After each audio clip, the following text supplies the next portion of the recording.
ఆసక్తి చూపుతుంది. మళ్ళీ చంద్రబాబు నాయుడు వచ్చాడు కాబట్టి సింగపూర్ మళ్ళీ అని ఎకనామిక్ టైమ్స్లో వాళ్ళు రాస్తున్నారు.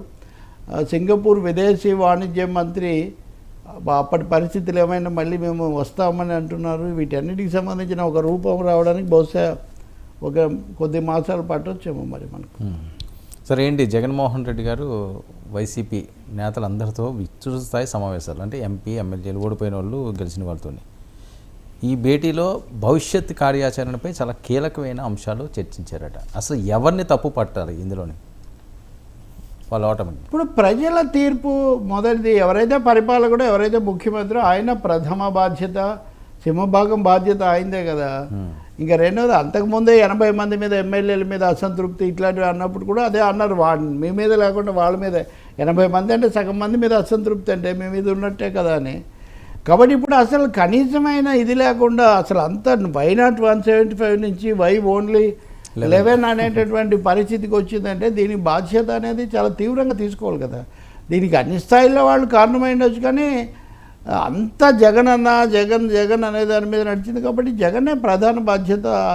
జగన్ బృందం, టీం, కోర్ టీం ఎవరైతే ఉన్నారో వాళ్ళు, సలహాదారులనండి ఇలా సహాయకులనండి, వాళ్ళే బాధ్యత తీసుకోవాల్సి ఉంటుంది.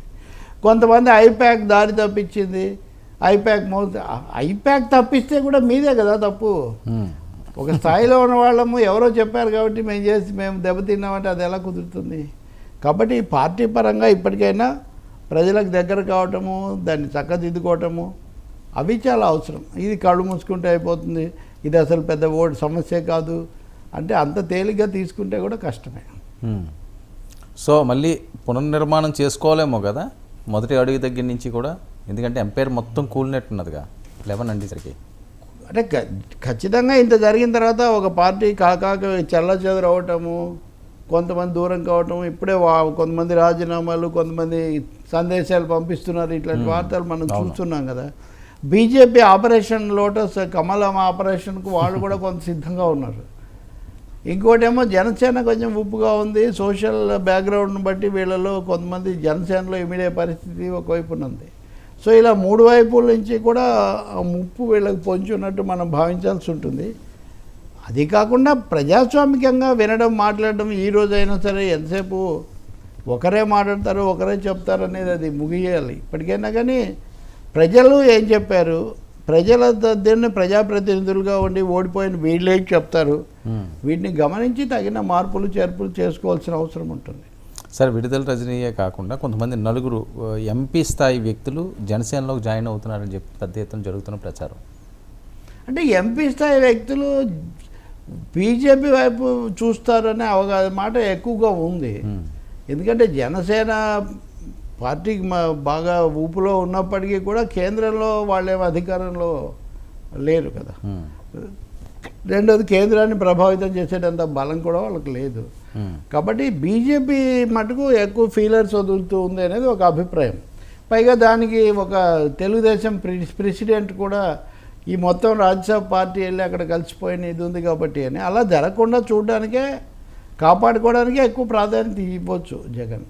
అందులో కలిసిపోయే కంటే బయట నుంచి బలపరుస్తుంటే మనం బేరసారాలనండి, ఇంకోటి కండిషన్ అంటే వైసీపీ వాళ్ళు ఒకసారి కలిసిపోతే మటుకు ఇంకా ఏమి ప్రత్యేకత కానీ వాళ్ళు ఇన్ఫ్లుయెన్స్ చేయగలిగింది కాబట్టి అందులో జగన్కో లేదా వైసీపీకో ఉపయోగపడేది కానీ ఇంకేముండదు. సరే, ఈ పార్టీని విలీనం చేయడం అనే అంశం అంటుంటారు కదా. అప్పట్లో కాంగ్రెస్ ఇందులో విలీనం అయిపోయింది,